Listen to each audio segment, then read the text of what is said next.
going to show you how to lunge. And first of all, we're going to look at the tack and the safety of the tack before lunging.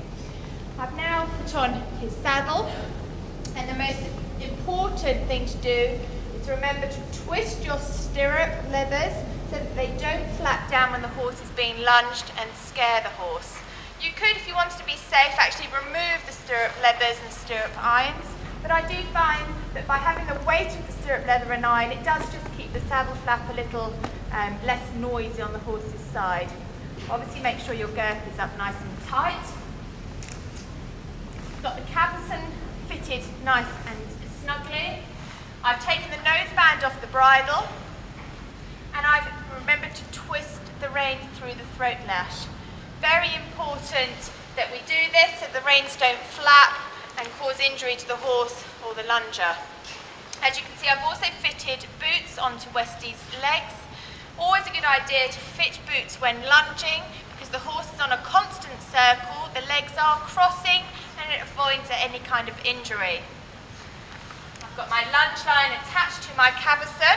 There are other methods of attaching the lunge line to the bit or the bridle, particularly if you had a strong horse, but that's something that you could speak to your instructor about. Making sure that my lunge line is in nice, even loops, not too long that I'm going to tread on them, and not too short that I've got too much to hold in my hand.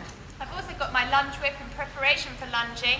It's always a good idea to just tuck it under your arm when you're working around the horse and making sure that the horse isn't scared when working with the whip. It's a good idea to desensitise your horse to the lunge whip, making sure that they're not scared, because remember you do need your lunge whip when lunging because it is a backup for the rider's leg aids.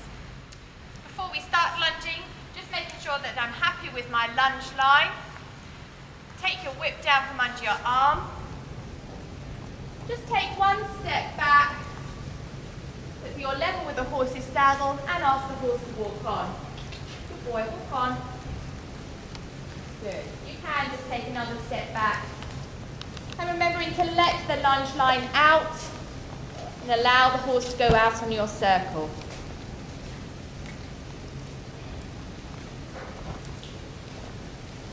Whilst we are lunging, always remember a key point is to keep your belly button level with the horse's saddle.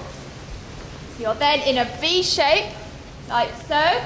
So you've got the lunge line going out to the horse's head, and your whip as your leg aid, back up to your leg aid, pointing towards the horse's quarters. If your horse were to fall in on the circle, you could always take a step forwards and just direct your whip onto the horse's shoulder to encourage them to move over and move out onto the lunge circle. If your horse isn't very forward thinking, okay, you could always take a step forward with your lunge whip, okay, to encourage the horse to go forwards again.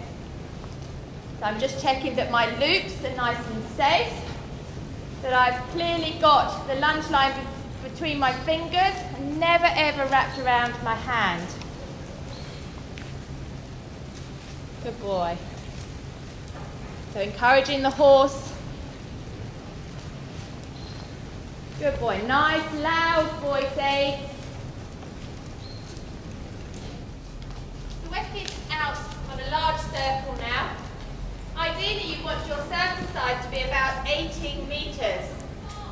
Okay, 20 metres will be the whole width of the school.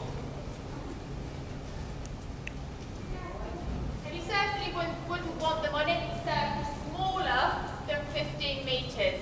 It is quite strenuous for the horse working on a circle, so the larger the circle, the better.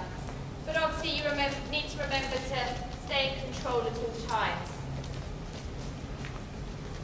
You don't have to stand still when lunging. There's no reason why you can't walk a little circle with the horse. Particularly if you have a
Westie, I haven't got any schooling aids on him.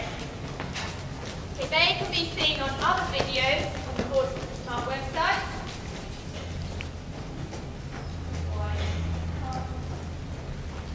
Encouraging him to go forwards. When you're lunging, you would never want to lunge for more than half an hour maximum.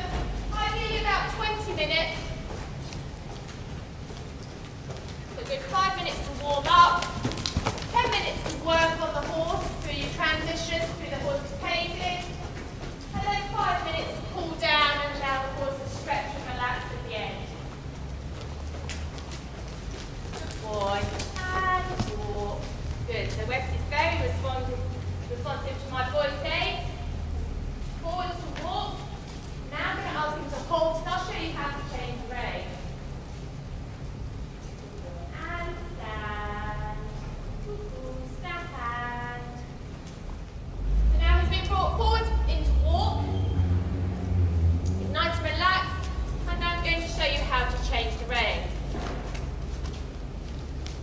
Westie, stand.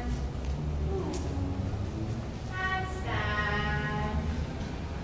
Okay, so he's not quite listening. I've shortened my lunge line, taken a step towards him, and stand. And stand. And stand. Good. Okay, so he's standing. I can now put my lunge whip under my hand and take up the excess lunge line and to the front. I then bring him into the centre of the circle. I would then go back to the other side, making sure my lunge line again is in nice neat loops, and then I'm ready to go on the other rein. I hope you've enjoyed watching your short video on how to lunge.